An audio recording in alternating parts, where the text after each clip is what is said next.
साथियों, आज बात तो दहाड़ने वाली है। उसी सच को बताने आया हूं जिसे सरकार दबाना चाहती है। ये वो लोग हैं जो खुद को भारत की तकदीर लिखने वाले कहते हैं, लेकिन इन्होंने भारत के हर युवा के हाथ से तकदीर छीन ली है। जब हमने इस देश की नींव रखी तो हमें पता था कि ये देश सिर्फ इमारतों और सड़कों से नहीं बनता। ये देश बनता है किसानों की मेहनत से, मजदूरों के पसीने से और युवाओं के सपनों से। हमने आईआईटी, आईआईएम बनाए ताकि हमारे बच्चे दुनिया में सबसे आगे खड़े हों। हमने सरकारी कंपनियों का जाल बिछाया ताकि कोई भी गरीब और मजदूर रोजगार के लिए किसी के आगे हाथ ना फैलाए। और इन्होंने क्या किया? इन्होंने हमारी सारी मेहनत को एक एक करके बेच दिया। बीएसएनएल को बर्बाद किया ताकि अपने कुछ मित्रों को फायदा पहुंचा सके, उनकी जेब भर सके।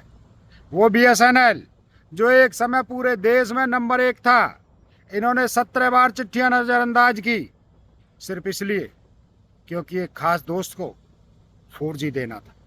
और आज 9 साल बाद वही लोग 4G का ढिंढोरा पीट रहे हैं। शर्म नाम की कोई चीज नहीं बची। ये कहते हैं कि सब ठीक है। क्या सब ठीक है? जब युवा सड़कों पर है तो सब ठीक कैसे हो सकता है? बिहार के युवा सड़कों पर हैं, उत्तराखंड के युवा सड़कों पर हैं, हरियाणा के युवा सड़कों पर हैं, पूरे देश का युवा सड़कों पर है। ये विकास की बात करते हैं, लेकिन इनका विकास सिर्फ कुछ गिने चुने लोगों के लिए है। ये कहते हैं कि नया भारत बना रहे हैं, लेकिन इनका नया भारत सिर्फ अमीरों को और अमीर बना रहा है और गरीबों को गरीब बनाने के साथ साथ उनकी जान ले रहा है। इन्होंने कहा 56 इंच का सीना। कहाँ गया वो सीना जब चीन हमारे सरहद में घुस आया है? कहाँ गया वो सीना जब देश की अर्थव्यवस्था लड़खड़ा रही है? हमारी बनाई हुई कंपनियों को बेचकर ये आत्मनिर्भर भारत की बात करते हैं, जिसे देश में आज भी करोड़ों करोड़ युवा बेरोजगार हैं। उस देश में ये विश्व गुरु बनने के सपने दिखाते हैं। ये तो वही बात हुई, घर में नहीं दाना खाने को और अम्मा चली भुनाने को। चले हैं दुनिया को ज्ञान देने।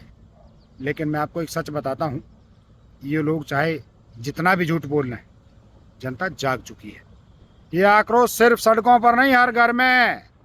ये लोग जीएसटी का बोझ डालते हैं, लेकिन कारपोरेट का टैक्स माफ करते हैं। ये लोग किसानों की आय दोगुनी करने का वादा करते हैं, लेकिन उन्हें सड़कों पर मरने के लिए छोड़ देते हैं। ये लोग रोजगार का वादा करते हैं, लेकिन हर साल लाखों नौकरियां छीन लेते हैं।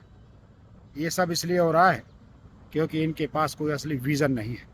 इनके पास सिर्फ चुनावी जुमले हैं, नफरत की राजनीति है और अपने कुछ उद्योगपति दोस्तों को फायदा पहुंचाने की नीति है। लेकिन हमारी सोच अलग है।